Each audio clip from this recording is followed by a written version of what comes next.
All right, good evening, everybody, and welcome to the Dollar Dogs and Beer podcast. I am your host, Andrew, and with me tonight I've got Joe and Jason. How are you doing, guys?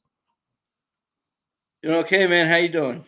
Hey, I'm pretty good. It's we're getting into the Bling episode now, as all the final awards have been given out. So I know the trophies won't come out till next season, but we can at least have a nice discussion tonight about how Jason nailed the Bryce Harper MVP pick. Good job, bud.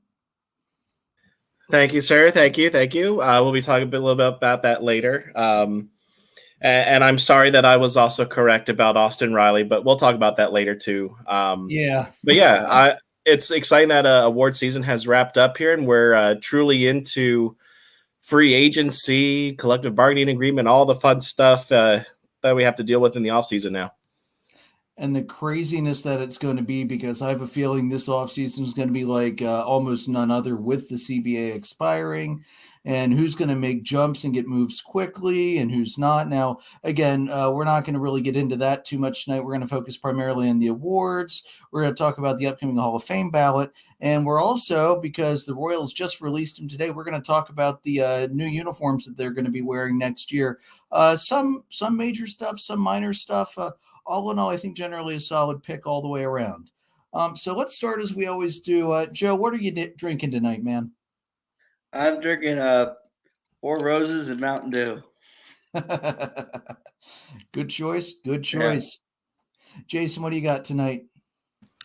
Yeah, I was torn because I know that I like to try a different theme or something depending on how the season's going, and I decided to go with the original Miller High Life here tonight, just because my boy Bryce is currently living the high life out in Vegas with his new MVP trophy. I mean, he doesn't have the trophy yet, but yeah, exciting times. So here's to Bryce.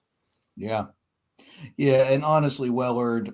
And we'll, as you said, we'll get into it later. But as I said a couple weeks ago, I would have been happy if it was Harper or Soda. They were both very deserving of the MVP this year. So tonight, I sent my wife to the store to grab beer, and she couldn't decide on one. So I've got three different ones tonight. We're going to kick it off first with Sweet Baby Jesus by Duclaw. Next up, we have got the Vicious Hook. It's a fruit punch sour from Flying Dog. And then to end the night off, we've got a Samuel Adams Winter Lager, a nice smooth way to, just coast into the rest of the night. So that's how I plan on ending it tonight. All right, guys. I love sours, Andrew, so you have to let me know how that fruit punch one is. Absolutely. Yeah, I'll let you know when I crack it and try it. All right, so let's get started with the awards. The first one we'll talk about is the Roberto Clemente Award. This is a great award. It's bestowed annually to the player who best represents the game of baseball through extraordinary character, community involvement, philanthropy, and positive contributions both on and off the field. And the winner this year was Nelson Cruz. And every team does get a nominee for this. I didn't write down the whole list of nominees for all of us, but honestly, any of the 30 players picked that were nominated by their teams would have been an excellent choices for the Clemente Award. I thought Cruz was a great choice, though. All right. Yeah, no beef with it. Like you said, any one of the 30 could win it. It's nice when you look at some of those stories. It's nice to see what some of these big leaguers are doing outside the diamond.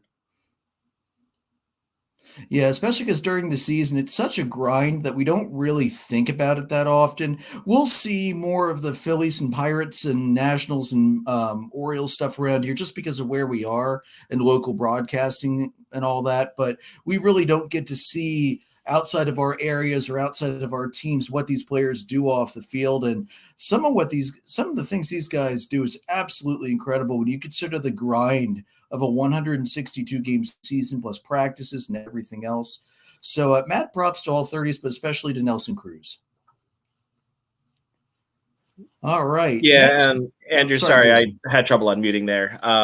But yeah, so Nelson Cruz, just to give our viewers and listeners a little bit of background here, Nelson Cruz was, and I mean, not that anybody else wasn't incredible that was nominated here, but Nelson Cruz donated a lot to his hometown during the COVID-19 pandemic, and he was also able to, he supplied his the town with a fire truck after his a childhood best friend of his house burnt down.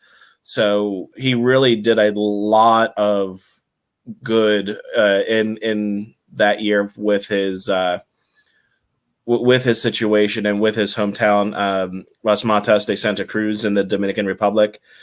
He provided financial support to over 1,200 families that were affected during the pandemic, helped feed 700 families. And along with that fire engine, he provided 80 firefighter uniforms and an ambulance for transportation, things like that. So, Nelson, nicely done. Absolutely. I hadn't heard about the fire truck. That's really cool, actually. I've mentioned it before. We're produced by Dark Arrow Podcast LLC, and it's actually one of my buddies, Tony. He's the guy who started the company up, and he's a firefighter with Baltimore. And quick shout out to his podcast, Off the Job. It's three guys. They're all firefighters. They've worked together for years, and they bring on just such a wide variety of guests. And they're looking at mental health and things like that. So Tony would really appreciate this. I'm actually having dinner with him later this week, so I'll make sure I let him know that. I'm sure he's going to love to hear that. All right, guys, moving on. The Hank Aaron Award goes to the best overall offensive performer. Our AL winner was Vlad Guerrero Jr. Our NL winner was Bryce Harper. I have no argument with either of these picks. They nailed them. What do you think, Joe? Yeah, I think this was a pretty clear, easy one. Yeah, Vlad Jr. led the league in a lot of categories. He was just clearly the best hitter of the American League. I know we were talking about Shohei and the award and things like that, but this one is purely an offensive award, and that has to go to Vlad. And Bryce Harper, I was a little surprised he got the award, just because with it being such a numbers-based thing, I thought it might go to Fernando Tatis Jr., but I mean, I'm still thrilled for Bryce. He still deserved it. It was just a little surprise to me. But I think overall it was very good choices on either side of the league there. Yeah, Tatis would have been another guy I would have picked for it. I would have also had Juan Soto up there as well. I honestly don't think they could have. It's like I said with MVP between Soto and Harper. There wasn't a wrong choice in this particular award. So, good for Harper. I see cleaned up pretty darn well this year. All right, let's move on to the relievers of the year. In the AL, that went to Liam Hendriks, and in the NL, it went to Josh Hader, who is now known on Wikipedia as being the son of Freddie Freeman after he crushed him in the NLDS. So, once again, I can't argue with either of these two. I thought they were great choices. Hendricks did kind of falter down the end a little bit, but he was still dominant for most of the year. I don't think there's much argument there. In the NL, the only other guy I would have considered over Liam Hendriks would have been Mark Melancon of the Padres, who did lead the NL in saves. But the way Hader just blew people down all year, I mean, the fact that the only left-handed hitter all year to hit a home run off him was Freddie Freeman in the postseason is absolutely incredible. So no arguments for me here as well. Yeah, and both of those I think were the right choices. I think it was closer. I think it was fairly close in each league, but I definitely think the right people were chosen for that one. Hader was absolutely dominant all year, so no complaints or issues in that one with me. Mm-hmm. Joe? Yeah, same here. I think Hader only had one blown save up until the playoffs. So that's just the sheer dominance for him. And to be able to kind of let them run away with that division, that he's a huge piece of that. And Hendricks for the White Sox was just phenomenal. Yeah, we'll ignore his since Jason's wearing the hat. We will ignore Hendricks's appearance during the Field of Dreams game because that was not his best outing of the year. Yeah, and shout out to one of my buddies, Rob Murray, who attended that game. We talked about this on our podcast in the summertime. Asked him if he could pick me up some gear, and so he was able to get this nice White Sox Field of Dreams hat for me. So, Mr. Murray, thank you. Appreciate you.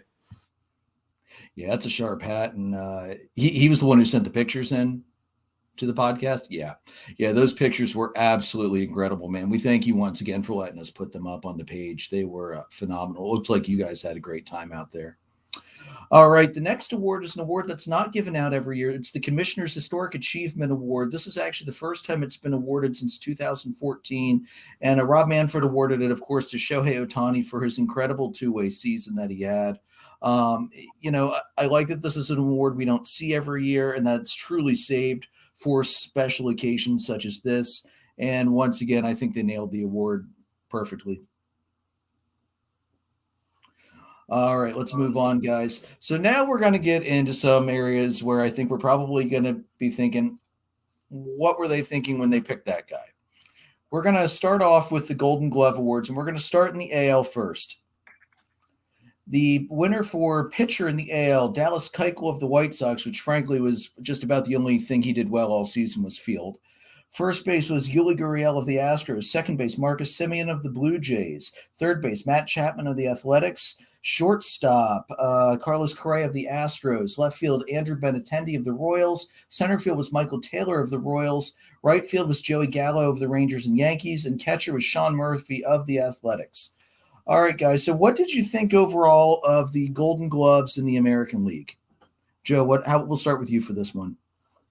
No major issues for me. I think the kind of year that Semien had, I mean, he just to do what he was able to do in his first full year, I think at second, just a phenomenal year for him. I think for me, I thought we could have had maybe Kiermaier in center or Renfroe in right. Those or even Kyle Tucker. I felt like Gallo got more of a reputation for his offense than I ever knew about his defensive abilities. So I don't know if I necessarily agree with that decision, but overall, you can't complain too much. Yeah. What about you, Jason?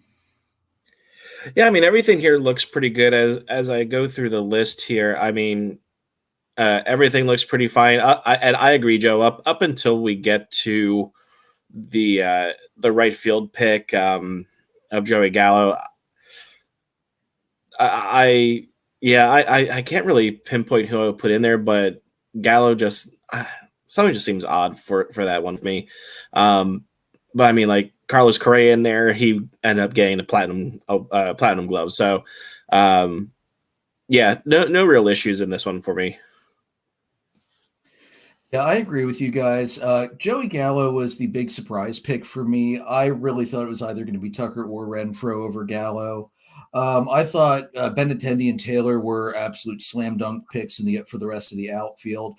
I was a little surprised Murphy got the pick over Salvador Perez at catcher, but I think Murphy was the right pick there. And then I didn't really have any arguments the rest of the way around. Royals fans, I know Whit Merrifield is a hell of a guy at second base, but Semien was just on fire at second base this year, so I can't really argue with that one too much. And I think, Andrew, with Salvador Perez at catcher, I think this year he had a good defensive season, but I think he was also more known for the bat this year with those numbers that he put up. So I think that kind of let Sean Murphy come in under the radar almost and take that Gold Glove award. Yeah, that's very true. Well, let's remember, too, Salvador Perez was the guys that ESPN decided to completely ignore during the home run derby, even though had he gone up against anybody other than Pete Alonso, he would have moved on to the second round easily. So, yeah, he had an offensive season for the ages, that's for sure. All right, sorry, didn't mean to mute myself. We're going to move on to the NL now. our pitcher was Max Fried of the Braves. First base was Paul Goldschmidt of the Cardinals. Second base, Tommy Edman of the Cardinals. Third base, Nolan Arenado of the Cardinals. You guys noticing a theme here, right? Yeah. Shortstop, Brandon Crawford of the Giants. Left field, Tyler O'Neill of the Cardinals. Center field, Harrison Bader of the Cardinals. And right field was Adam Duvall of the Marlins and the Braves. The catcher was Jacob Stallings of the Pirates. All right, Jason, I'll let you start off with this one. What'd you think of the NL Gold Glove Awards? I thought they were fine. Nothing overly surprising. I mean, the Cardinals we knew had a great defense this year, and I think it's one where Joe mentioned before. It's hard to imagine a team get this many Gold Gloves and not be successful and need a big winning streak at the end of the season to make it into the playoffs. But we also talk about, defense only goes so far. You need to have better pitching and better offense. So nothing overly surprising here. Arenado with the Platinum Glove. I have no problems with this list whatsoever. Yeah, as I pointed out in the group chat, Gold Glove defense is great. Gold Glove defense isn't going to stop home run balls given up by your pitchers. Joe, what about you?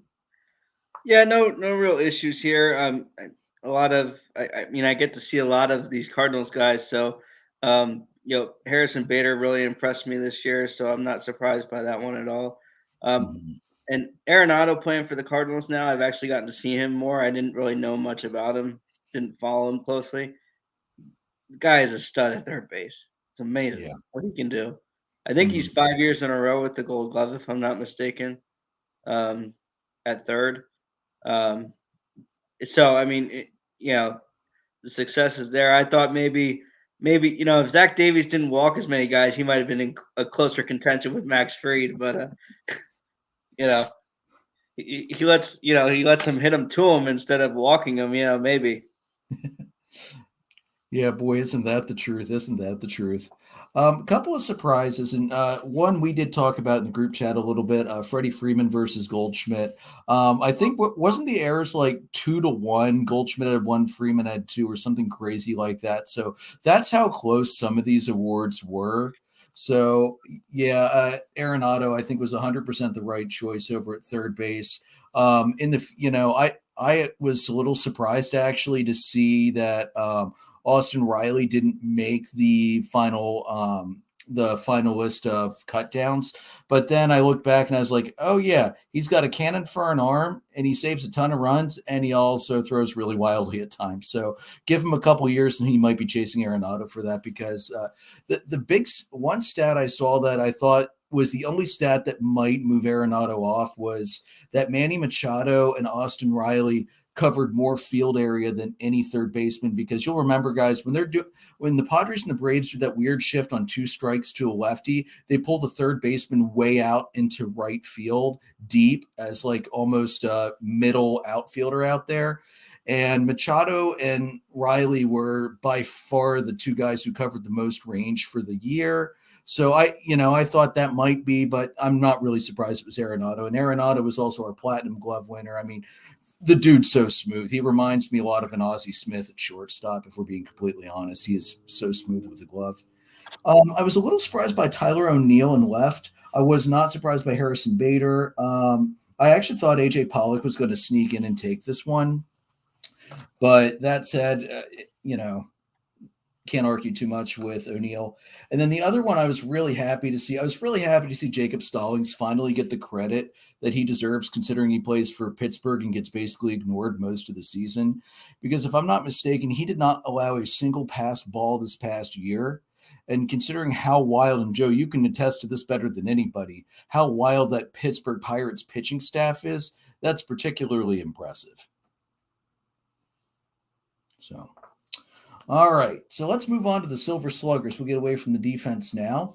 Our Silver Sluggers for the American League: at catcher, Salvador Perez; first base, Vlad Guerrero Jr.; second base, Marcus Semien; third base, Rafael Devers of the Red Sox; shortstop, Xander Bogaerts of the Red Sox; outfielders, Teoscar Hernandez of the Blue Jays, Aaron Judge of the Yankees, Cedric Mullin of the Orioles, and DH Shohei Ohtani of the Angels.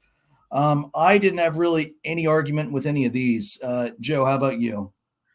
No, and we're seeing. We were talking about Simeon earlier. I mean, offensively and defensively, the guy was just remarkable this year. Yeah. Yeah, it's hard to argue with any of this. I think the fact that we have two Red Sox on here, it shows you just how much of a surprise they were from. You know, they arrived a year early, so we'll see what they do. But the fact that they've got guys already on this list, that's a good start. Yeah, I think you're going to see the Blue Jays really come back and be incredibly strong contenders in that division. This list is absolutely the correct list. It's an offensive list, and batting average is taken into it a lot. So are like your power categories. So this list is spot on in my mind. Yeah, I had no arguments for the American side of this list at all. I think they nailed every position perfectly. I was really happy in particular to see Cedric Mullins get some love on there because the dude raked this year. He was the only 30-30 guy too, if I'm not mistaken. So really good you are to correct see. with that. Awesome. Yeah, I'm really glad to see Mullins made that list.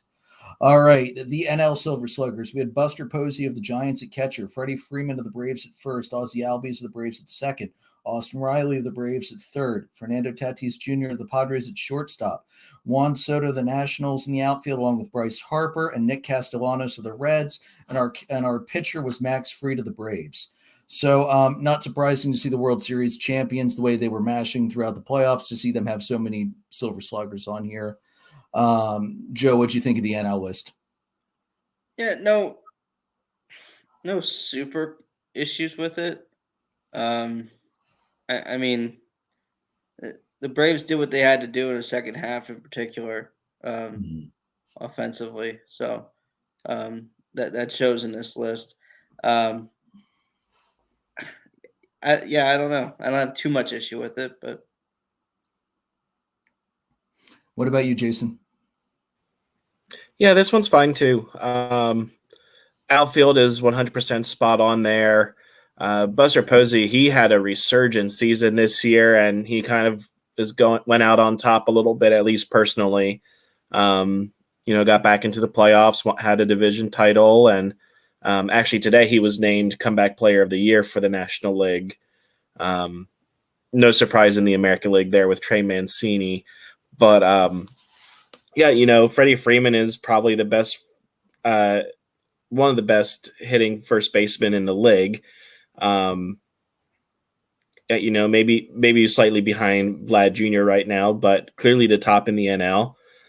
I'll give your Austin Riley a little credit here. He had a tremendous offensive season, mainly in the second half. First half he was a little down, but he picked it up in the second half, and his bat was a big reason that the Braves ended up coming back to take that division and ultimately win the World Series. So not that postseason goes into the Silver Sluggers, but Riley's bat was a big reason for everything here. So no issues with this list for me. Yeah, because Riley and Freddie were the two that really picked their bats up the most when Acuna went down.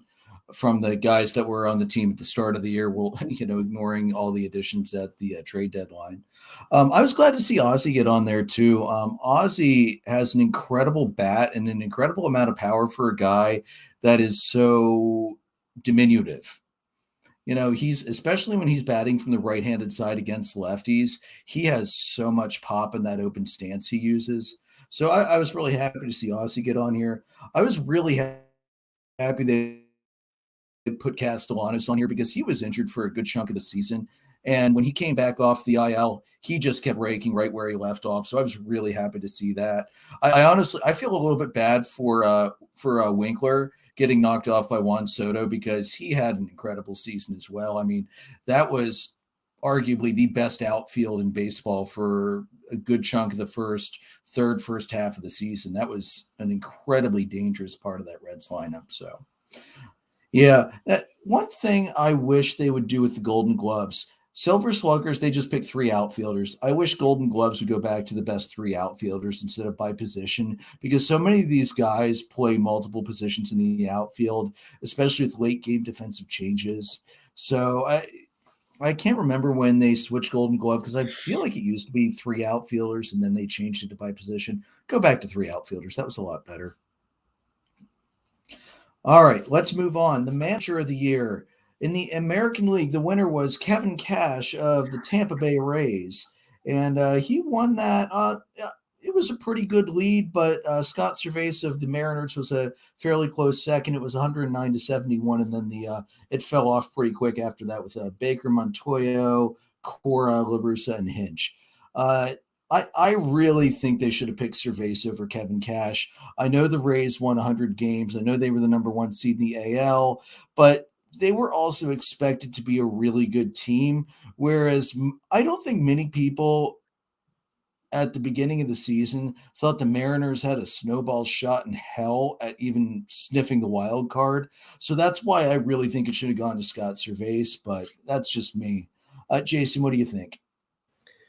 Yeah, I mean, Scott Cervais was my pick as well when we did our predictions. For that reason, the Mariners were not supposed to be nearly as good as they ended up being, and they made a push at the end. They ended up second in their division as I look over at my standings well here. Braves are still up top there, unfortunately, but the Mariners got second in their division behind the Astros, who were just flat out dominant. So I probably would have gone with Cervais, but I absolutely understand their reasoning for Cash to be named manager of the year. The Orioles ended up being the top seed in the American League. They had 100 wins. The Rays, you mean? You said the Orioles. You meant the Rays. Oh, sorry, I meant the Rays. My bad. Don't give Jim too much hope, man. No, but yeah, for the Rays, they got 100 wins, top seed in the American League. And fun fact here, Cash is only the second manager. Bobby Cox is the other to win consecutive Manager of the Year awards. So, I mean, overall, Cash is a good pick. I probably still would have given it to Cervais, but I mean, can't go wrong with Cash. I can't believe that it's only been 2 managers who've ever pulled it off in back-to-back years. That's crazy. Joe, what do you think? Yeah, I don't have too much beef with this. I think we all talked about Seattle, but not. I mean, that AL East became a heck of a lot of a dogfight.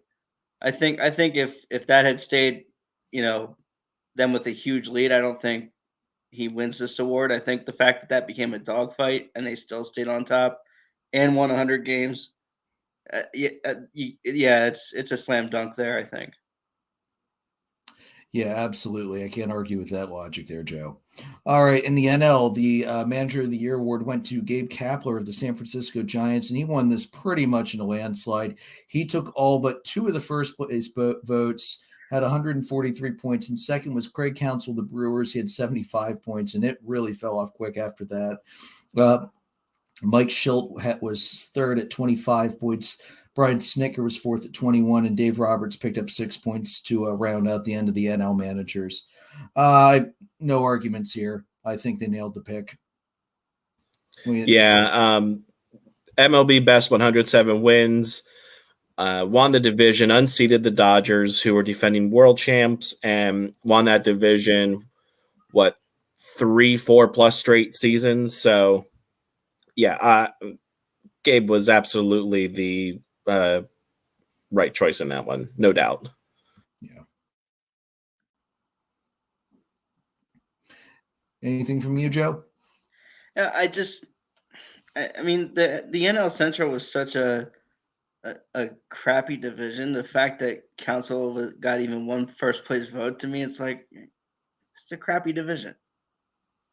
You won this division similar to La Russa. You won this division in May. Well, June, I should say. Yeah, June. The Cubs were still good in May, remember? Yeah, right. So it was June. Thanks for that reminder. Schilt from the Cardinals, I think he gets that vote just because of that run they went on there. But yeah, Kapler, it was easily the pick for this one. Yeah, I mean, I feel like anytime you set the franchise record for consecutive wins, you deserve at least one first place vote automatically. And, considering this was an award given out, I believe, by the Baseball Writers of America, if it was the St. Louis guy who gave him that first place award, I can't even call that a homer pick.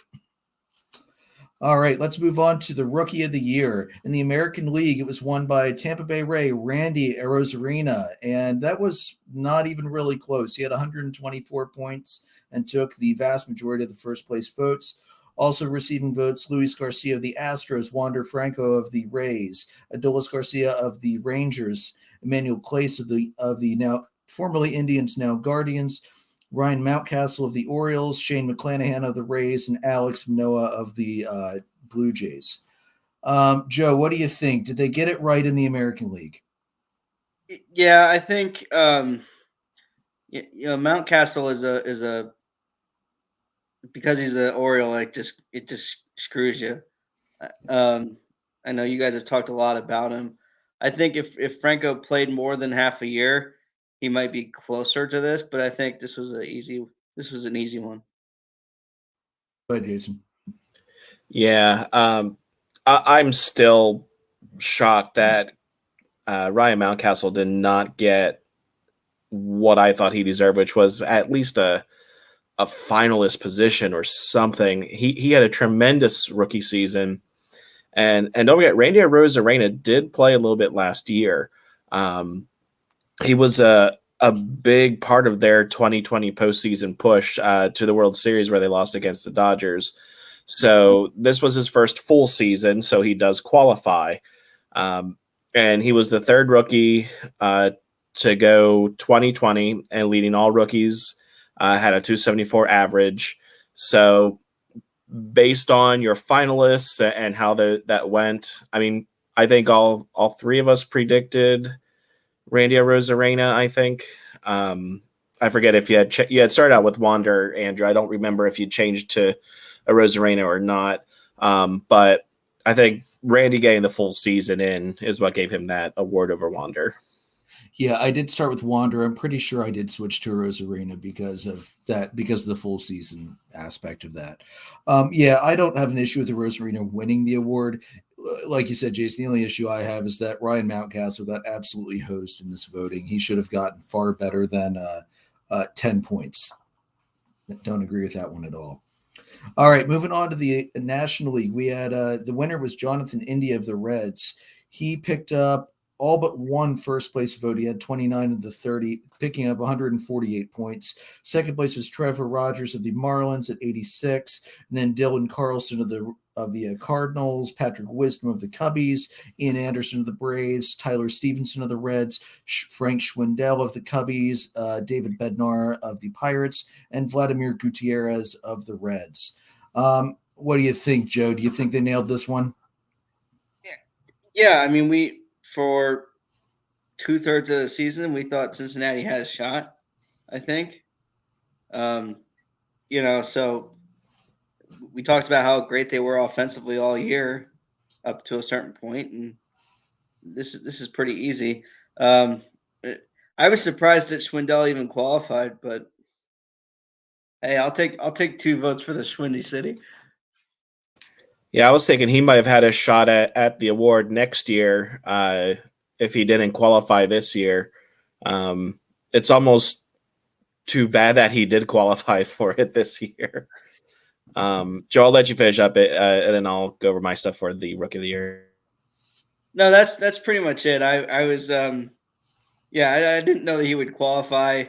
I feel like Wisdom fell off way too much to even be too close in this one, but India was the easy pick, I think. Mm-hmm. Yeah, and here are the stats to back his case up here. He led all major league rookies in on-base percentage of 376, doubles with 34, 71 walks, 98 runs scored, and he also played 150 games while taking second in on-base plus slugging at 835. So he was on fire 150 games out of 162. So first Reds Rookie of the Year since 1999. And this is something that I didn't know until I was looking deeper into this. He was a non-roster invitee. What? He wasn't even That's supposed to insane. be on the team, and he's Rookie of the Year. That is remarkable. That's phenomenal, man. I love it. Yeah, no arguments from me. I was actually surprised to see Ian Anderson get votes. And then I remembered Atlanta didn't bring him up till September in 2020. So, yes, he did technically qualify as a rookie this season. So, hey, great. He picked up some votes. He wasn't even close. Being hurt for a month and a half does not usually help your case, especially as a starting pitcher. So, yeah, India was clearly the right choice. And that's so cool that he was a non-roster invitee and picked it and won it. That's phenomenal. That's usually the kind of thing you see in like MLB The Show when you're playing Road to the Show mode and you know your guy gets drafted in like the 18th round or something like that. That's usually how that happens. So it's cool to see that happen in real life. All right, let's get in some big awards. Let's start off with the pitchers, my personal favorite position to watch. Being a Braves fan starting in the early 90s, I wonder why. All right, so the AL Cy Young went to my pick, Robbie Ray of the Toronto Blue Jays, and it wasn't even close. Ray picked up 29 of the 30 votes and picked up 207 points. Second place was Garrett Cole of the Yankees at 123, and then it dropped off quickly after that. Lance Lynn was third at 48, and then it was Nathan Eovaldi of the Red Sox, Carlos Rodon of the White Sox, Frankie Montas of the A's, Lance McCullers Jr. of the Astros, Liam Hendricks of the White Sox, Jose Barrios of Minnesota and Toronto, Chris Bassett of the A's, Lucas Giolito of the White Sox, and Rafael Iglesias of the Angels. Guys, I called this one weeks ago. Sorry, Jason. It wasn't Cole this year. No, and what we talked about on our prediction was I thought Robbie Ray was going to get it, but I had to stick with Garrett Cole just because I picked him at the start of the season, so I couldn't give up on my horse then. Stick by your horse. But Robbie Ray was absolutely deserving, was clearly the one that should have won it. He's the first Blue Jay to win the Cy Young since Doc Halladay. Roy won it in 2003. Mm-hmm. Not only that, he is the Cy Young winner to win after having the highest ERA the season before of 675 or 677. So what an incredible turnaround to go from the high sixes down into the low twos. Joe, what do you think? Yeah, I mean, what's so fascinating about this list is how many White Sox pitchers are not even close. Mm-hmm. In the conversation, and I think, like you said, Andrew, Ray was just dominant in the second half. Yeah, you didn't want to face Ray in the second half. He was absolutely phenomenal. All right, moving on to the National League. Another one I nailed, I might like to add. It was Corbin Burns of the Brewers. He took 12 of the first place votes and won with 151 points. Now, this one was very, very close. Zach Wheeler took second with 141 and also had 12 first place votes. And then Max Scherzer was third at 113. He had the last 6 of the first place votes. After that, you had Walker Buehler of the Dodgers, Brandon Woodruff of the Brewers, Kevin Gossman of the Giants, Adam Wainwright of the Cardinals, Julio Urias of the Dodgers, and for some reason, Jacob deGrom got a single fifth-place vote to get a point. I don't get that one at all. I love deGrom. He was having a hell of a season before he got hurt. He played a third of a season. He doesn't qualify for any ERA awards, WHIP award, none of that. If you can't, unless you're a reliever because you don't get enough innings pitched, if you don't qualify for the ERA award, your low ERA doesn't matter for the Cy Young. What do you think, Joe? Agreed. One of the New York writers must have given him that one. I don't know how you, even if you're a fanboy of the Mets, like how do you give a guy who didn't pitch for half, if not almost 2/3 of the season? I mean, good Lord. Yeah, I had a few problems with some of the votes that I saw that were tallied up. I'm not upset over Burns winning the award. I'm a little surprised Scherzer wasn't higher, but I'm thrilled that Wheeler was as high as he was.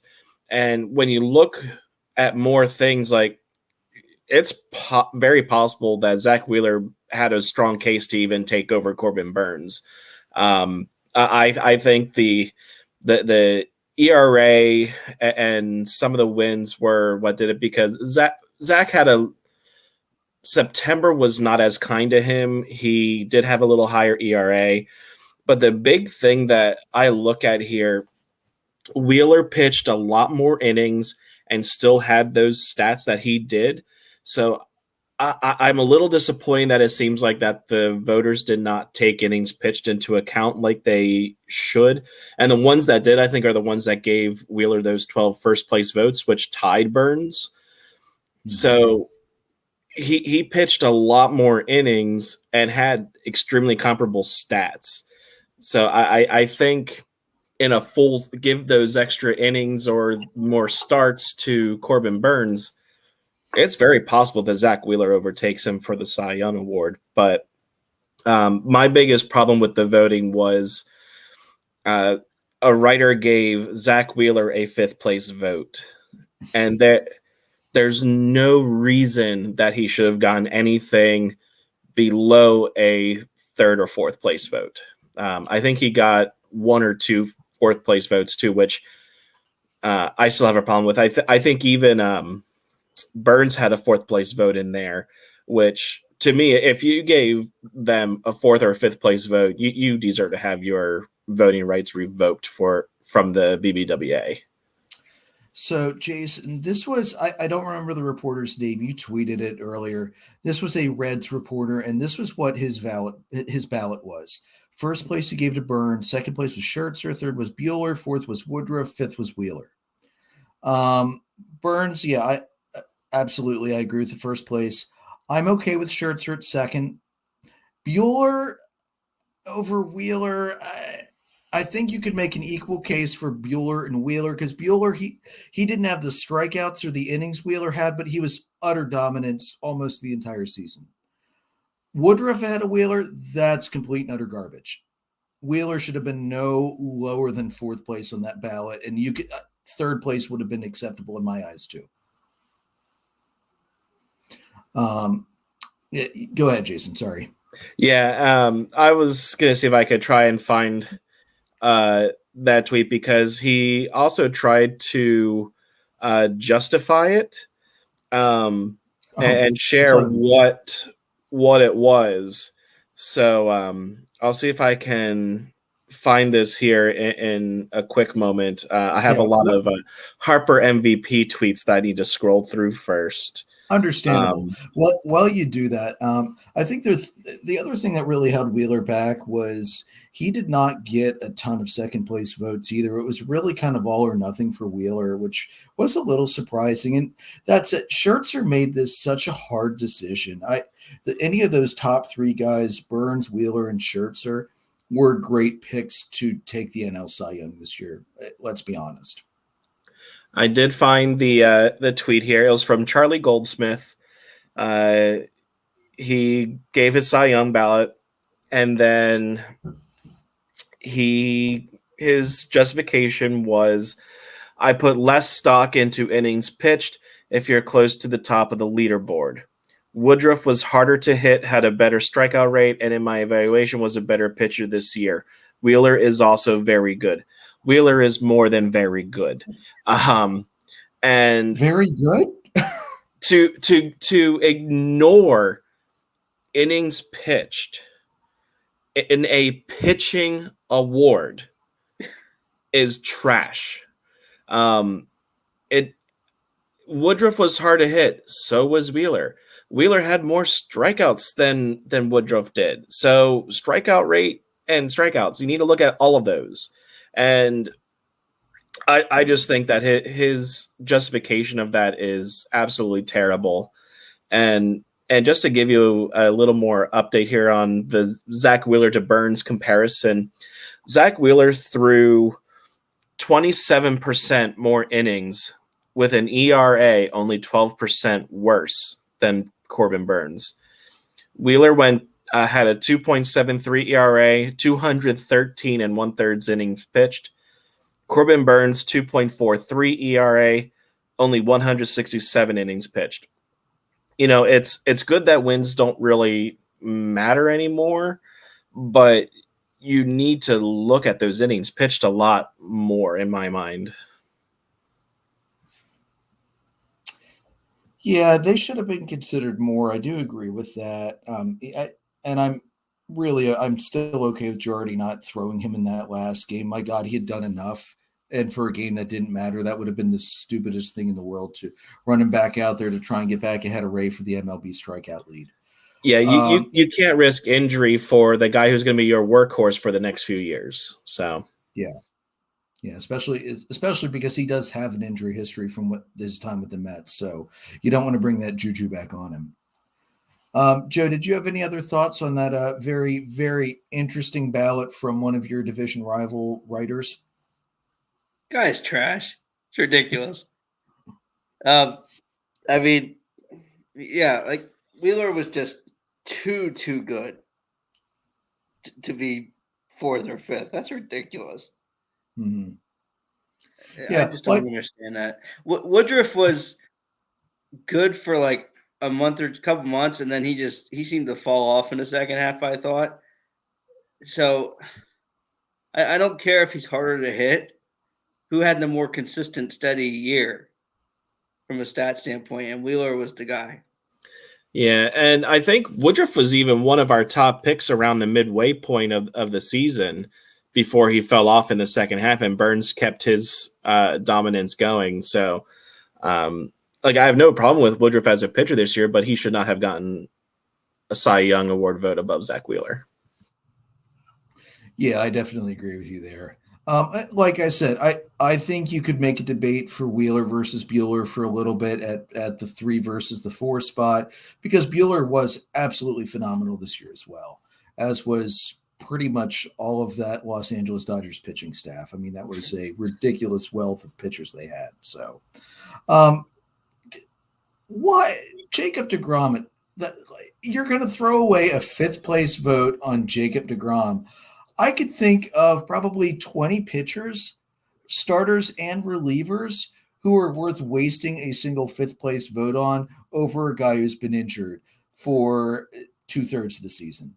That was utterly ridiculous. And whoever put that vote in there, don't even submit a ballot next year, please.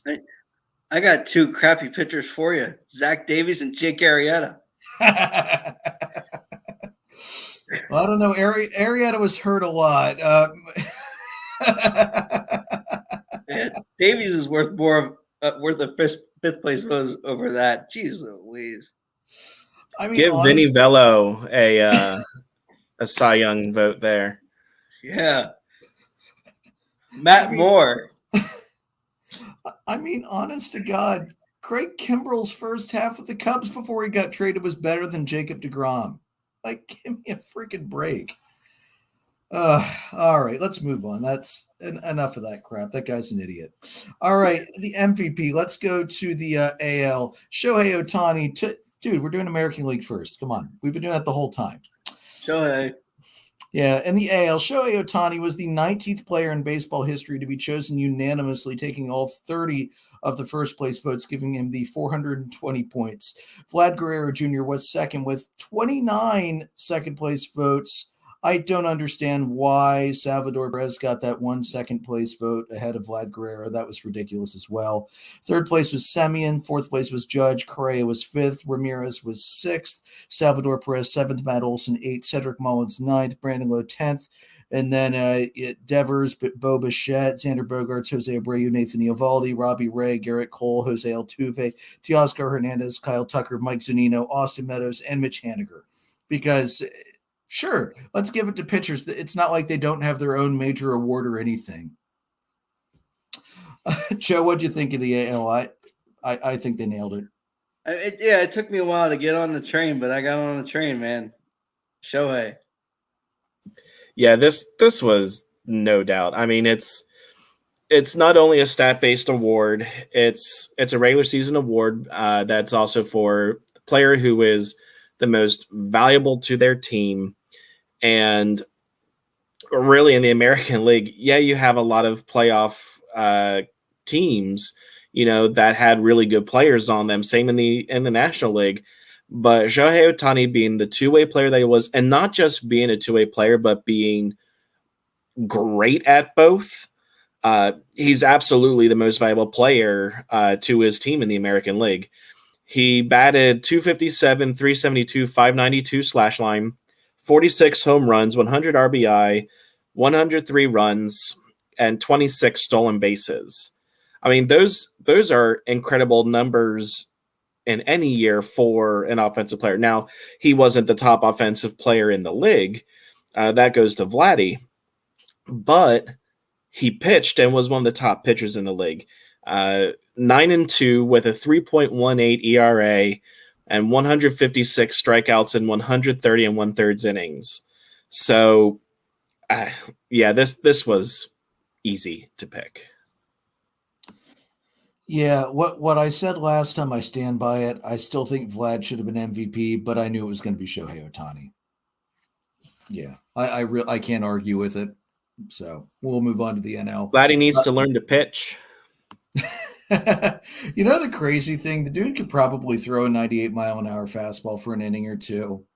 I every time we've watched fielders come onto the mound to pitch, I've actually been impressed by some of the velo some of those guys can put out, especially the outfielders, which makes sense. I mean, you think about a guy that can one hop it to the mound and nail the guy, or a guy like Ichiro that could no hop it to the mound, put it right in the catcher's glove right there on the top of the home plate so they could nail anybody trying to tag from third. So I guess I shouldn't be as surprised by that, but never count out some of these infield guys too from throwing an inning when the team's getting blown out. Maybe we'll see that in a few years. Vlad will get enough of those blowout. Well, no, I don't think the Blue Jays will be bad enough that we'll see that. Never mind. All right, Jason, here we go. Moving on to the National League. There you go. Pump it up, pump it up. All right. So Bryce Harper took the NL MVP. He had 17 of the first place votes with 348 points. Second place was Juan Soto, who had 6 first place votes and 274 points. Behind him was Fernando Tatis at 244, who had 2 first place votes. Brandon Crawford had 4 first place votes and had 213. Then the last first place vote went to Trey Turner, who had 185. After that, we had Paul Goldschmidt, Austin Riley, Tyler O'Neill, Freddie Freeman, Max Muncy, Ryan Reynolds, Nick Castellanos, Ozzie Albies, Max Scherzer, Corbin Burns, Joey Votto, Willie Adames, Manny Machado, Zach Wheeler, Adam Wainwright, Lamont Wade, Kevin Gossman, and Buster Posey. Good to see Buster get one tossed in there. I actually kind of that's a toss away 10th place vote. I didn't mind seeing it all. All right, Jason, fire away. I'm a mute. Have fun. All right. So Bryce Harper, we've had a debate for how many last few months, and I feel that bit of validation right now. I've been pushing for him for the last few months just because, again, this is a most valuable player to their team. It's not a one series award. He had that 0-for-11 in the last week of the season. One series does not an MVP make. He was the reason that they were even in that position to begin with. /309, 429, 615, 35 home runs, 84 RBI. And really the only reason his RBI total is not higher is because so many of those home runs were solo shots because team just wasn't getting on base for him to knock them in. And he had a major league best 179 OPS plus. He drug that Phillies team to an above 500 record. He put them on his shoulders and just carry them as far as he could. And I was watching the awards that night on MLB Network, and they were talking about the extra little things that he did this season. Mainly, you would see him bunt down the third baseline because of the shift that they were putting on him. And not only was he successful, but to me, that was true team player right there. He wasn't selfish in trying to just beat the shift or smash a home run. He was focusing on getting on base. And a lot of those times when he bunted because the player who was behind them was having an incredible streak of some kind or an incredible game, and it worked out. He bunted and got on base ahead of Andrew McCutchen, and Andrew McCutchen hit a go-ahead home run. He got on base ahead of JT Realmuto with a bunt. JT then came up and hit a home run, like a 3-run homer. So Bryce Harper was the epitome of value to that team. No problem with Soto getting the first place votes. Tatis's first place vote would have been more stats based, I think. Excuse me, because clearly it wasn't due to any kind of success from the team, because that team just absolutely fell apart in the second half. And I think a big thing for Soto here was the fact that the Nationals were a fifth place team with or without him. And Harper, without him, the Phillies aren't 500. They're not even second in the division. They're probably third. So I'm just thrilled that Harper got. He's only the fifth player to get an MVP with 2 teams. So it was really fun watching Mike Schmidt announce that award. And Andrew, I know we talked about it the night it was announced, but I have to come tell you that I'm pretty pumped that I was right about Austin Riley not even being top 5 there. I think for Austin Riley, the Braves were so good together as a team that it was hard for them to really pick one person. I don't. Riley's stats were good, but I just don't think that the value to the team was where you look for the MVP to come from. And looking at everybody else that was there, I gave my top 5 picks in there, and the only one I was wrong about was I believe it was Crawford, right? Yes, Crawford was in there.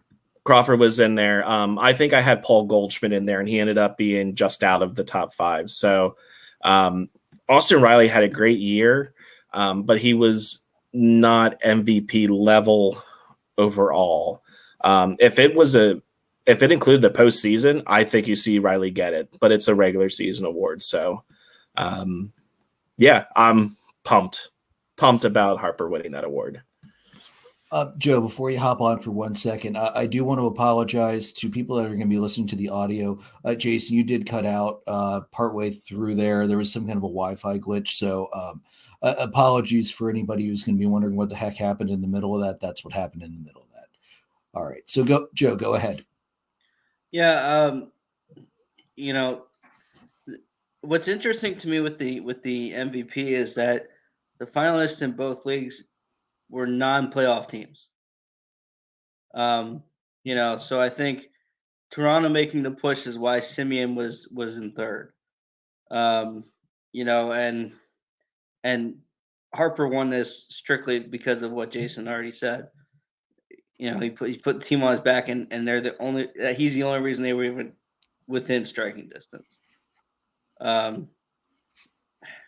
Tatis, I think he's valuable to his team, but he got hurt, and then they just completely fell apart. Well, yeah, San Diego's pitching was garbage all year for the most part, and it didn't help when their best by far offensive player went down. We were watching out there, and we're wondering if Tatis was even going to be able to even try to come back. I mean, the fact that he was able to come back and still be moderately productive when they moved him to the outfield to save some wear and tear on him is impressive. And because of that, I'm actually not really upset that he is where he is in this list. I don't understand the first place votes that were given to him, but I think that's actually probably about the spot he should have been, if we're being completely honest here. Jason, like I said, I stand by what I said. I still think Juan Soto or Bryce Harper was the right pick to win MVP this year. I think their 2 seasons were absolutely incredible. I showed you guys the screenshot I took of their side by side stat comparisons. It is eerie how close Soto and Harper's numbers are across the board. There are some that are better for Harper. There were some that were better for Soto. I don't know that we've ever seen 1-2 in the MVP race be that close statistically. I don't think we've ever seen that. I think, Andrew, I think that's where team success came into play with that, and who was the one that got their team as far as they possibly could have with what they had to work with.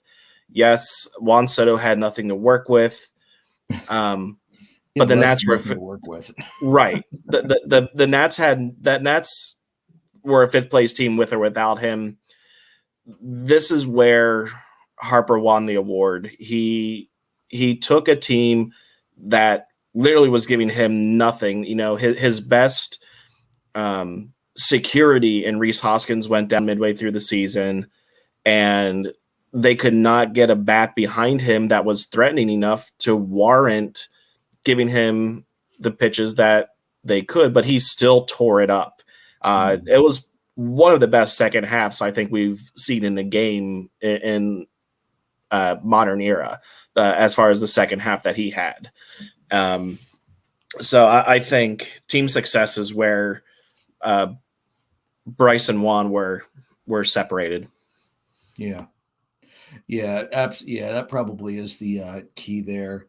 And looking at Austin Riley, to bring him up, I do think that the votes that went to Freddie Freeman should have been given entirely to Austin Riley, because Freddie started the year like utter garbage. He came out of April hitting .198.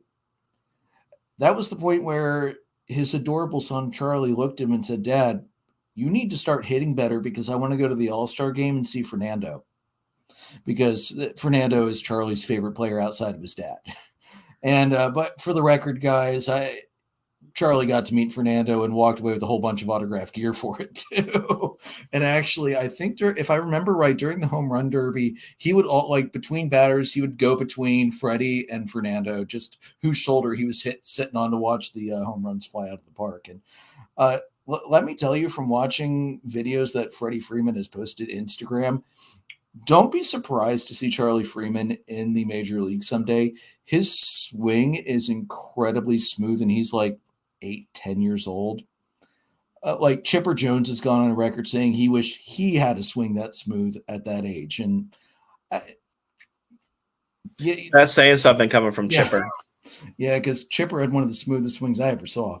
So, yeah, I think Riley got hurt. Jason, you were right. I think Riley got hurt by the talent around him. And I think Riley got hurt by Freddie being the MVP last year, because I think he got some votes higher up than he otherwise would have had he not been MVP the year before. So I really thought Riley should have been ahead of Goldschmidt, maybe even Turner. We could debate that back and forth. I was happy to see Crawford go as high as he was. That was a very pleasant surprise for me.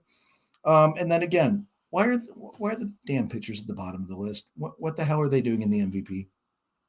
I don't really have a problem with a pitcher winning MVP because, I mean, I think sometimes, depending on the season that you have, it's absolutely warranted that that pitcher was the most valuable player to their team, you know, depending on the success of the team and things like that. So, I mean, I don't really have a problem with that. It's one of the things that kind of drove me nuts was people saying that, you know, Bryce Harper wasn't the best player this season. The award is not a best player award. The award is most valuable player. And I think a lot of people lose sight of that. They think it means, oh, it's whoever has the best stats. It's whoever's the best overall player. I mean, I personally would have the Philadelphia bias that I think Bryce Harper is the best player in the National League. But, you know, stat-wise, he definitely wasn't. So it's not a best player award, which ironically, in the players' vote for outstanding player, Bryce Harper actually did win that this year after being named most overrated player by that same group of players at the start before the start of the season. So he went from most overrated to most outstanding, which is a little bit of redemption for him, I think. Mm-hmm. Yeah, it was. Yeah, All right. So, I've got to say sorry, that Joe, go I ahead. came no, I've come a long way on Harper. I was never really a huge fan of him. Um, I think part of it was his the ego, the some of the stuff he used to do on the field. But yeah, there's the way he put a team on his back this year. It's amazing the maturity that you're seeing from him. Yeah, it's hard to find a guy that hustles hard or pushes as hard as he does. You could tell he truly cares. I don't know if either of you had a chance to watch his acceptance the night that they announced him, but he was so utterly humble, like just thanking everybody, thanking the fans of Philadelphia, thanking Girardi, thanking John Middleton for uh, doing what was necessary to bring him to Philadelphia. He said all the right things during his acceptance. Even brought Crew, his child, on camera, which is the first time that anybody has seen Crew.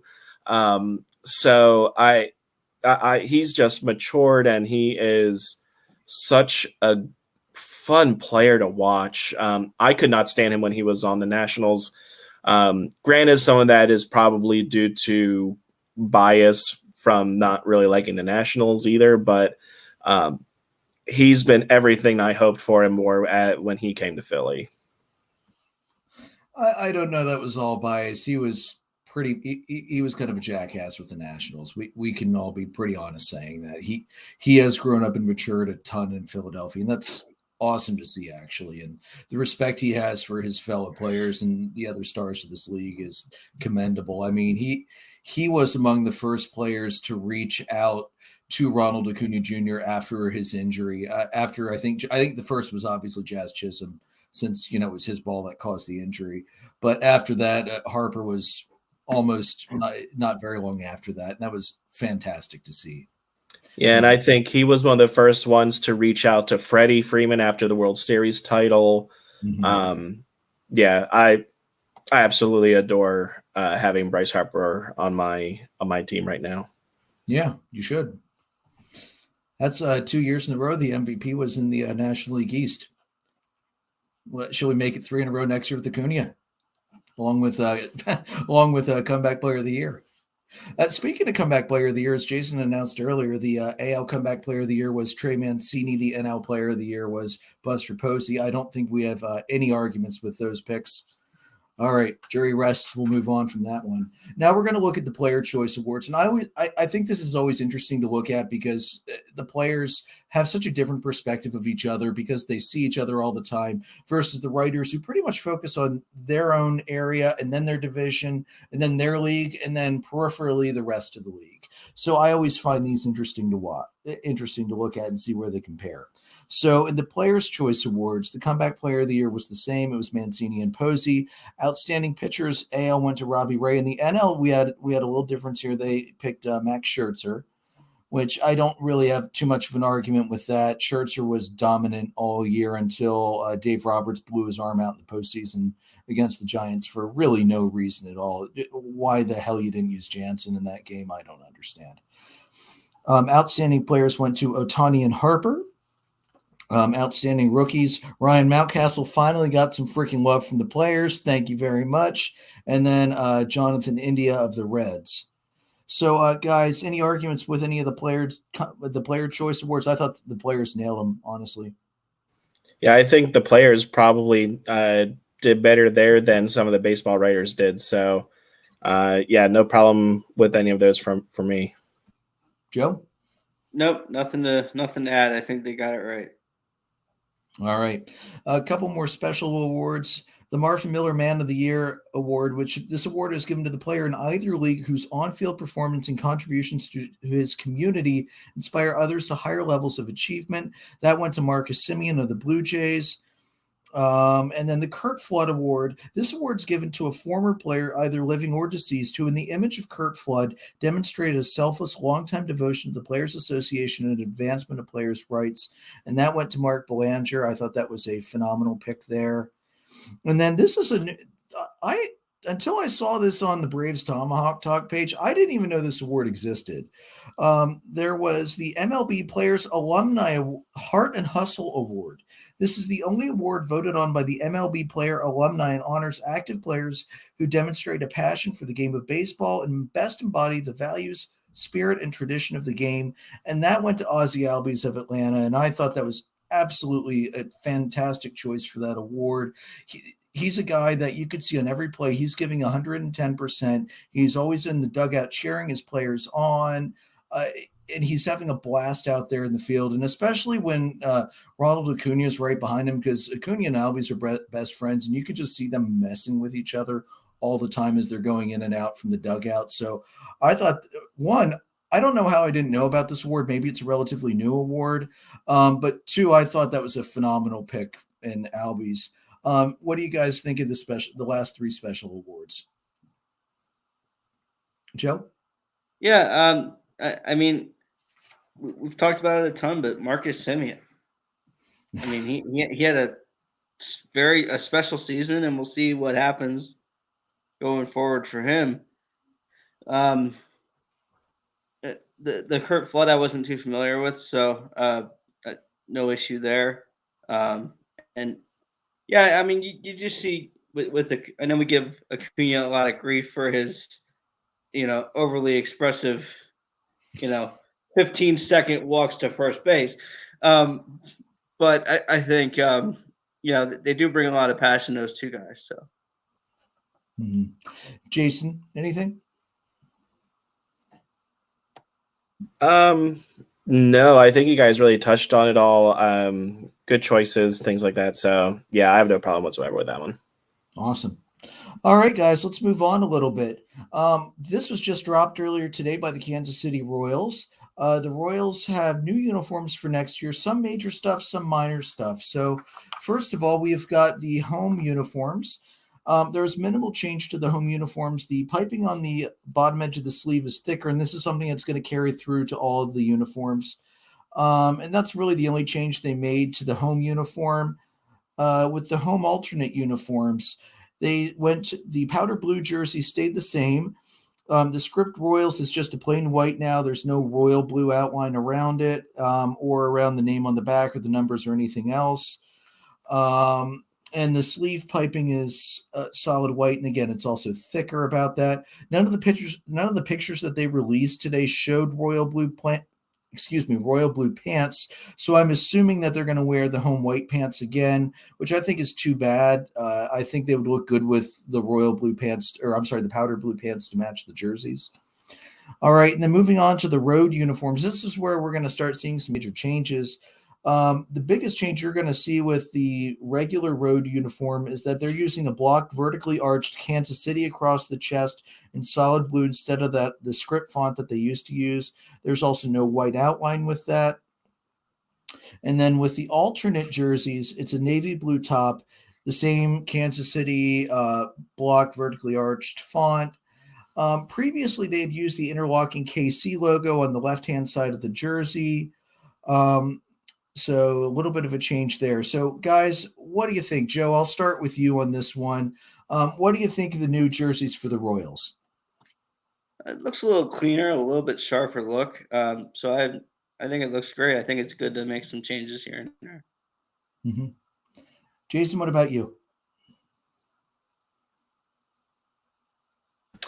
Yeah, I think they're fine. I kind of really did like the old script though with the Kansas City, so I don't know that I like them as much as their other ones, but yeah, no complaints overall for me.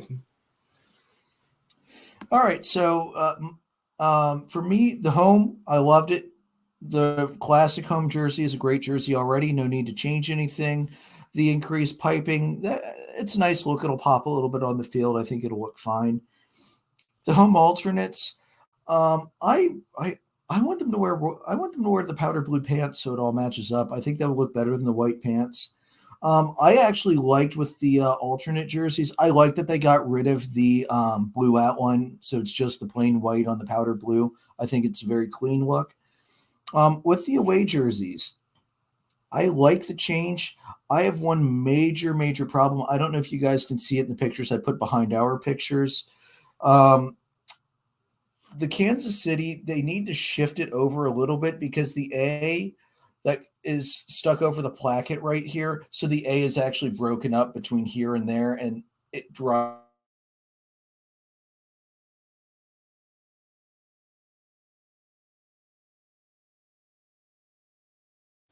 Did we just lose Andrew? I don't know. Andrew, with this being live, I'm laughing hilariously right now because you were just frozen like.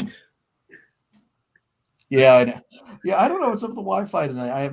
We haven't had issues with the Wi-Fi the whole time. So of course we'd have 2 issues with the Wi-Fi tonight. So sorry about that, guys. Like I said, I hate that the A is cut between that. It's a minor issue. I know. It's just something I noticed, and would it have been that big of a deal to shift it like a half an inch one way or the other so that didn't happen? No. With the alternate away jerseys, I don't like them as much because there's not really a big contrast to the regular away jersey now. I like the color. I wish they would have kept the interlocking KC just so it was something different. But all in all, it's still a really solid uniform set. The Royals already had a good looking uniform set, and I don't think this is a major. I, I think it's a minor improvement. I don't think it's really anything major steps back. So, Kansas City fans, of which I know we have a few, I can't remember who they all are, but I know we have a few that have interacted throughout the season. So, I hope you guys like your new jerseys. I can't wait to see these on the field next year because, we're looking at still shots right now, and it's going to change when we look at it next year. So, all right, let's move on. The 2022 Hall of Fame ballot was finally released today. We were going to look at it 2 weeks ago, and we were like, you know what? That's too many possible names. Let's just wait. And I'm glad we did because they pared it down very nicely. All right, Joe, let's start with you. You have a max of 10 picks. Who are your 10 guys you're electing to the Hall of Fame? Of course, start with me. Billy Wagner, Omar Vizquel,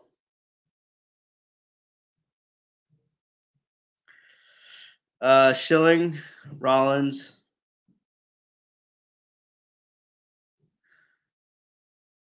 It's this is tough because I feel like we can't have this conversation without kind of figuring out, what we do with, the guys like Bonds and Clemens and Pettit and Sosa and all those guys. Do we just block that out entirely, or do we, put it in its own separate wing of the Hall of Fame? Like, I think that's part of the conversation that has to be had. But um,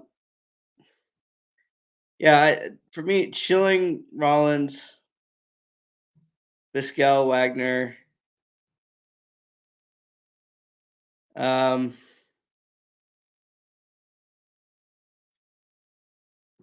to me, those are the ones that stood out to me on initial look through. Okay. Jason, who are your 10?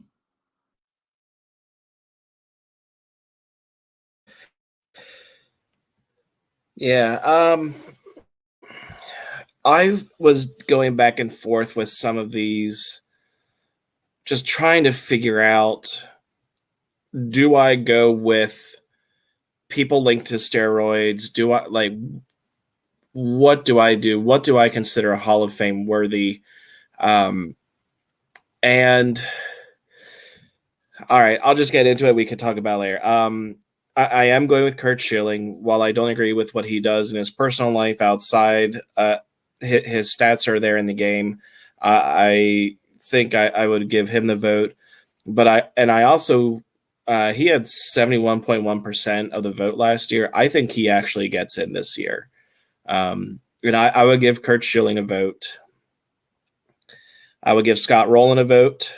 I think he's one of the greatest third basemen to have ever played the game. Not the best, but one of them. I also go with Billy Wagner, one of the more dominant closers.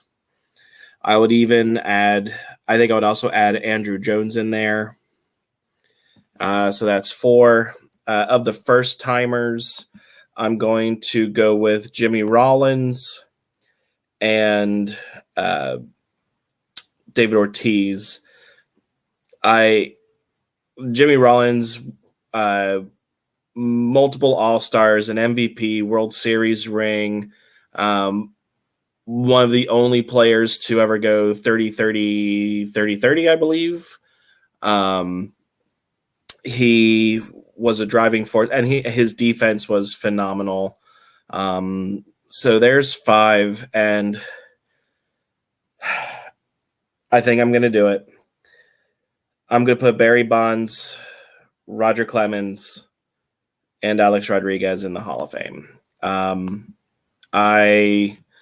It drives me nuts, the steroid thing, but I think the voters have had their say. I think it would be a travesty to not let statistically the home run leader into the Hall of Fame. I mean, I will also die on the hill that Pete Rose should be in the Hall of Fame too, So as far as the difference between, the playing days and managing things like that, I think Pete Rose should also be in there. So while they've been linked to steroids and while they've been accused, I think I'm going to put them in the Hall as well. So I think I would have those 8 in the Hall of Fame. Okay. All right. Here's my 10. I'm starting with 2 of the finest defensive center fielders I have ever seen play the game in Andrew Jones and Torrey Hunter. And the only other guy who I can think of who is possibly a better center fielder than the 2 of them is already in the Hall of Fame with Ken Griffey Jr. I also had Carl Crawford, Todd Helton, Tim Hudson, although I'll be honest, I go back and forth on Huddy, whether he's really Hall of Famer or whether he's Hall of really, really great, but just under the Hall of Fame cusp. I had Big Papi, David Ortiz. I had Billy Wagner. The fact that Billy Wagner hasn't been put in the Hall of Fame yet is utterly criminal, in my humble opinion. He was one of the most dominant left-handed relievers in the history of the game. I have Tim Lincecum, and I went back and forth on this, but I mean, the dude got rings. And at his peak, he was one of the most dominant pitchers we had the pleasure to see growing up. And then I rounded it out with Justin Morneau and Scott Rowland. I was going back and forth, Jason, between Rowland and Rollins. And for right now, I'm going to go Rowland because I know Rollins is going to be on there in the future, and I could put Rollins in then. Rollins was a hell of a player. You were absolutely 100% correct. He's going to get in at some point. I don't think he's a first ballot Hall of Famer anyway. Well, and I don't think he's a first ballot Hall of Famer. Right now, I would be voting for Rollins to keep him on the ballot because you need to get 5% to stay on the ballot. Mm-hmm. So that's one of the reasons why I would actually choose Jimmy Rollins right now. I think he is Hall of Fame worthy. I definitely don't think it's a first ballot, but I would be giving him one of my votes to keep him on the ballot for the following season. And then I think eventually over the course of the few seasons here, you're going to see him get the votes to go in. Yeah. The last couple Hall of Fame ballots have been loaded with players coming in. So you don't see some of these guys that you would have thought were almost gimmies for the Hall of Fame, that you thought would even be fringe first ballot picks aren't, just because of the quality of the players entering the ballot. So I do understand your reasons behind that pick. I don't even disagree with them. I think Rollins a little bit better than Rollins was. Just a little, and it's not a huge separation. Like I said, I went back when I was writing my ballot out. I went back and forth a lot before I finally settled on that. I can't put the steroid era guys in. I just can't. I understand statistically they are among the great giants of the game. I can't do it. They cheated, and they got busted. And yes, I know there are players in the Hall of Fame right now who have cheated and got busted and are already in there. I know there were players that did all sorts of drugs back in the 70s and 80s. I know that's been ongoing, but they did not get caught while they were playing. They got caught years after the fact, after they were placed into the Hall of Fame. So, no, I'm sorry. I can't put them in. I would add to mine just Poppy and big time Timmy Jim. Lincecum, I would add those to mine. Mm-hmm. Yeah. The fact that Lincecum is as short as he is and was able to throw 97 doesn't make any sense. Kind of like half the Dodgers pitching staff being able to throw 101 just on a whim as well. So I think Lincecum will get some votes. I don't think he's going to. I don't know that he's going to get enough to get 5% and stay on. There's a few players on this list that I think are probably going to drop off after this season. And the ones that I think you're going to see potentially drop off here, it's very possible Tim Hudson drops off. He was at 5.2% last year. So with a few people being in their 10th, Billy Wanger in their 7th and things like that, I think you're going to see him possibly drop down below that 5% to stay on. I think Mark Teixeira, you're going to see a one and done. Carl Crawford. Crawford's tough. I think he was very good. I don't know that he's Hall of Fame worthy. I think you might see him drop off. You might see Jake Peavy. Justin Morneau, I'm torn on. I think you'll see him potentially drop off the list. Prince Fielder, I think, will be right on the edge of 5%. Joe Nathan, you may see him get 5%. Just because he was also kind of one of the more dominant pitchers of his era. Lincecum, it's certainly possible he'll drop off. His career ERA is a 3.74, which is not really Hall of Fame worthy to me. Let's see here. Who's left? Papelbon.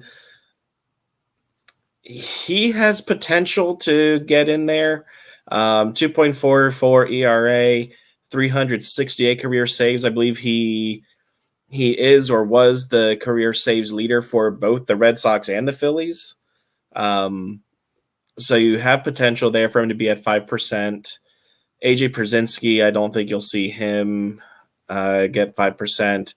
And as much as it pains me to say it, I don't know that Ryan Howard will get 5%. If Prince Fielder gets 5%, I would argue so should Ryan Howard, because Howard overall had better stats as far as home runs and those power numbers that people look at. Plus, he additionally has MVP Prince Fielder does too, I believe, but Ryan Howard also has the ring. And I think his injury, which cut his career a little short and caused those numbers to drop near the end of his career, I think that's going to hurt him, as well as his defense. His career WAR is not Hall of Fame worthy at 14.7. So I think he might get close, but I don't think he will get the 5% either. Yeah, for me, the Hudson pick is also kind of a keep him on the ballot pick. See if he can pick up any momentum here and there. We were talking about this in the group chat earlier, guys. I can't put Howard in. He didn't do enough before he got hurt to merit getting in on such a short career. Especially with the with the glove that was literally, I think, made of bricks torn from the outside of the old Veterans Stadium and then stuffed into a glove shape to give to him, because his defense was utterly atrocious. Not saying Fielder's was any better, because his was pretty bad too. Yeah, and I would say I don't necessarily agree with you that he had a short career. He had a 12-year career. So the thing for me that hurt Ryan Howard, aside from his injury, was he came up very late. He was blocked at first base by Jim Thome, and he should have been up at least a season earlier, if not two, or like a half season before. But Thome was doing so good that the only way they could get Ryan Howard up was to really trade Jim Thome, which they ended up doing. But that they did end up wasting a good year and a half of Ryan Howard with that block at first. Yeah, that's definitely true. That did not help him one freaking bit. All right, so we had some fan ballots from the Facebook page. Patrickson Cabbage, he had only 4 picks in his ballot. He had Rollins, Jones, Ortiz, and Fielder. The only ones he believes were Hall of Fame worthy. Mike Strasser said, if I'm picking tens, Bonds, A-Rod, Clemens, Ortiz, Sosa, Manny, Schilling, Sheffield, Helton, and Wagner. Daniel Stevens said David Ortiz, Alex Rodriguez, Barry Bonds, Roger Clemens, Manny Ramirez, Jimmy Rollins, Kurt Schilling, Ryan Howard, Andruw Jones, Tim Lincecum, and Dave Thompson. And he does bring up an interesting point as well. He had Bonds, Clemens, Sosa, Schilling at the top of my ballot. The Purity Police have made their point without ever offering coherent criteria for evaluating cheaters and despicable human beings. So let's put this ridiculous argument to bed and let them in because they were the 4 greatest of their generation. I mean, I don't disagree with Dave. I don't. I just, me personally, I can't put them in. So yeah, Dave's a buddy of mine from IUP. He's a all Philadelphia fan. Great guy. Good musician, and I can definitely see his points. And honestly, Dave, if you're watching or listening to this one, your comment about all of that is actually what caused me to really rethink and look at who I was choosing. And that's actually one of the reasons why I ended up going with those picks that I did. Yeah, that's fair. I think this is a debate that's going to go on for a very long time. Of the guys that are in their last ballot now, we have Barry Bonds, Roger Clemens, we have Kurt Schilling, and we have Sammy Sosa. Of those 4, I think the one that I think Sammy is, of those 4, I think Sammy is the most likely to be dropped out. And I hate to say it because honestly, I was rooting for Sammy hard during the Sosa McGuire race. But I think of those 4, I think Sammy's the one that gets dropped. Here's the thing with Schilling. He's already in the Hall of Fame with his sock. And he's got the 2 rings, which, yeah, that's phenomenal. His numbers outside of the postseason aren't Hall of Fame worthy. Are his postseason numbers good enough to bring up what's a relatively average, above average regular season career? What do you think, Joe? It's an interesting question. I mean, I think, everybody remembers the sock game. Everybody remembers the duo of him and the unit in Arizona. I mean, it's hard to argue with postseason results. Two rings, 2 iconic World Series runs for him. It's hard to argue with that. Yeah, and also remember back to his earlier days when he was the ace on the Phillies. He led a ragtag, scrappy bunch to the 93 NL pennant and pitched an incredible Game 5, I believe it was, against the Blue Jays. I mean, I was only 9 at the time, so I don't remember it that much, but I know that he flat out dominated the Blue Jays in that game. I believe only a couple hits in that game. He was lights out. So I think postseason play does have to be a factor here. And I was pulling up his stats, and Career ERA 3.46, which again, you need to look at who he was facing in that time. And I think those numbers are fantastic. Game started 436 and he won 216 of those. So I think it's time that he gets in. I do agree that I don't think Sammy's going to get there. I had trouble voting for him. I decided not to include him with the rest of those steroid or cheating eras, since he had the corked bat. I didn't vote for him because last year he was at 17%, and you need 75% to get in. And I'm like, if there's no chance for him to get to the 75, I'm going to put that vote elsewhere to keep somebody on the ballot. And that's where I started to lean towards the Jimmy Rollins and even like the Andrew Jones votes, things like that.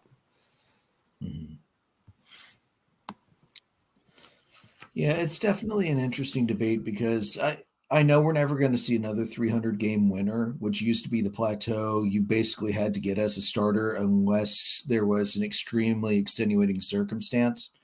But even if we drop that plateau to 275, 250, he's not close. He just Schilling is, putting the personal crap aside, of which honestly, once he retired, if he would have kept his mouth shut, would have been all the better. Not that that should factor in anything, but let's face it, the voters are human, so it does. But his regular season numbers, he had the strikeouts, he never had the wins. And I know he was hampered being in Philadelphia, but I don't know. I have a hard time putting the postseason stuff that much higher than his regular season stuff. And honestly, of the pitchers on there, I just can't do. I can't do it with Schilling. I might be able to. If MLB says, okay, we're going to ignore the steroids era and all that, okay, you can throw Bonds in there, you can throw Clemens in there. I'm not sold on Schilling. I'm just not. Yeah, I think you do have to factor in the postseason. I think we were talking about Lincecum, and part of your reasoning with Lincecum, Andrew, was that the rings. Absolutely. I mean, Schilling breaks the curse, helps the Red Sox break the curse, come back from 3-0 or 3-1 to the Yankees, beat the Yankees in 0-1 with the Diamondbacks. Yeah. Yeah, that's true. Actually, so wow, I didn't realize Lincecum only survived 10 years before injuries finally knocked him out. All right. I'm taking Lincecum off, but I'm not putting Schilling on in Lincecum's place. Yeah, because the other thing, Andrew, is I'm looking at Tim Lincecum's numbers. 3.74 ERA, only 110 wins. Yeah. He started 270 games. I think the only reason he gets votes would be for his playoff performance, because regular stat, like just generic, I can talk generic stat wise, sure. Like he's absolutely not there. Yeah, I mean, he did have 2 Cy Youngs, but even that's, yeah. I honestly, if you had asked me earlier today or even tomorrow, did Lincecum pitch more than 10 seasons? I would have probably said yes, to be completely honest with you, because it seemed like he did pitch longer than that. All right, yeah, I'm taking Lincecum off my ballot. You know what? I'll put Joe Nathan on instead. Closers and relievers don't get enough love in the Hall of Fame, even though they really should, because remember, the save wasn't a stat for the longest time, and starters were basically told you're pitching 9 innings or longer if this goes to extras, and that's all there is to it. Unless you get absolutely shelled, nobody's bailing you out. You are playing the entire game. So I love that we've seen a trend of closers start to make it into the Hall of Fame, and we've seen some pretty phenomenal ones. Joe Nathan was absolutely one of those guys. between him and Papelbon, I would put Nathan in ahead of Papelbon personally, because Papelbon was incredible at his peak, but boy, when he fell off his peak, he fell flat on his face and just kept falling for a very long time before he got thrown out of the majors because he couldn't pitch anymore. So I personally, I take Nathan ahead of Papelbon. Yeah, and I think Joe Nathan would be a good one to add in as a get them to 5% to start. You look at his stats here: 287 ERA, 377 saves, which is great. Papelbon was 244 ERA with 368. So there is definitely an argument there for Papelbon. I definitely think, though, overall, Joe Nathan was the better closer, the more reliable closer. Joe Nathan's record was 64-34, Papelbon 41-36. So, yeah, take that for what you will. I agree, though, Andrew. If you take Lincecum off and you need to put another one in there and you want to go pitcher, I think Joe Nathan would be the right one there, too. Yeah. All right, guys. Any other thoughts from the Hall of Fame ballots? All right. Did we beat this dead horse pretty effectively to dead until we see what the actual writers start to release? Then we can go, what the hell was that guy thinking, in a couple of weeks and a few months down the road? All right. So, guys, some exciting news. We finally have a place that you can purchase Dollar Dogs and Beer merchandise with all of our logoing on it. It's through Redbubble. I'm going to put the link up on the Facebook page later. So, hey, the holidays are coming. Everybody needs gifts. It would help us out a little bit too. And hey, it would help us get honestly, even just like a sticker on the back of your car, just helps throw the word out a little more so we can keep growing, because we are incredibly excited to come back for season 2 next year. And we're not going to disappear this off season. We've got to get back. Next week, we'll be back on to talk about this masked bunch of free agents, the CBA. And then throughout the winter, we're going to be highlighting individual teams. And as Jason mentioned last time, if you're a fan of a particular team and you want to come on the podcast and talk to us about your team and what you think they're going to do, what moves you think they ought to make, please let us know. Shoot us a message either through Facebook, through Instagram, Twitter, wherever. We get all the messages. We will see them and respond quickly. We would love to have actual fans get more input on this, because let's face it, we know the Braves, the Phillies, and the Cubs inside and out because we follow them. Outside of those three, we know the other teams pretty well, but not nearly as well as you guys do because you're the fans. And especially not the American League teams, because I'm going to be honest, if I'm not watching the Braves, the Phillies, or the Cubs, I'm probably going to watch another National League team. I don't watch the American League nearly enough. So, guys, let us know. And even if you don't want to be on the podcast, if you just want to give us a write-up and send it in, when we cover your team, we'll be happy to, we'll be giving you credit. We'll be giving you the props. But, that way we want to hear from you guys. We want to hear your thoughts. So that's going to be our plan moving forward. Like I said, next week we will be back on. We'll talk about free agent CBA.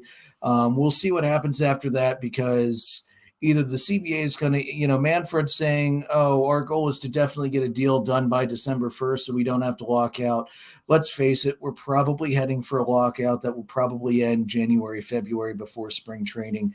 I don't think baseball and the Players Association will let this run to the point of losing games, losing either spring training or actual games.